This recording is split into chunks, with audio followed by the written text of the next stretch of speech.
បាទបងប្អូនអរគ្នាខែធ្លាក់ខ្យល់ហ្នឹងបងប្អូនអត់តែទឹកហូរប៉ុណ្ណេះទឹកហូរប៉ុណ្ណឹងហើយបងប្អូនបើថាត្រីរាប់ធុងជិះមិញបានធុងយីមិញ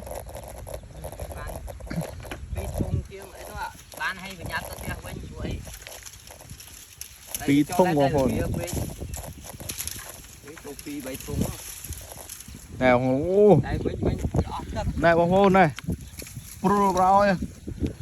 តែមើលបន្លាយក៏ស្អាតទៀតបន្លាយអត់ទេអត់សមមានត្រីវិញទេគាត់ត្រីតាមគោហ្មង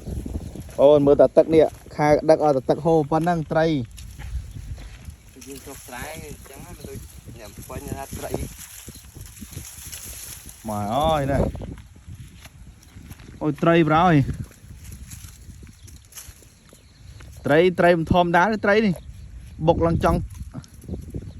ធ្លុះទ្រូអត់ទេណាវាមានត្រីធំហ្នឹងថាមកមើល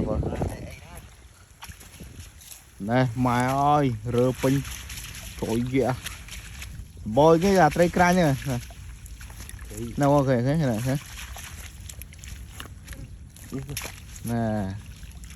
ែទៅមើលអានេះ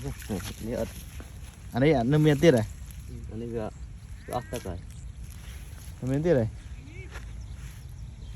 អស់ទឹកចឹងតយប់បានយប់ហើយយប់ហើយមកបានយប់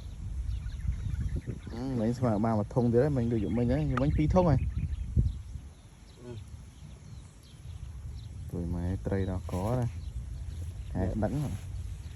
ទឹកអស់ណាមួយជួយហើយវាអត់ចុះអត់រត់ដាក់នោះវិញនេះវាពេកទៅពេលទឹកតិចចឹងវាចាញ់នោះនេះហេតែនេះវាតម្លាក់តែវាហូរខ្លាំងតែដាក់នេះមកចាក់នេះ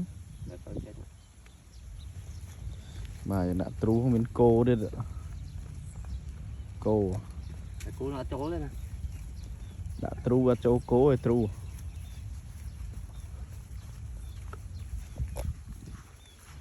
ហ្នឹងគឺគោ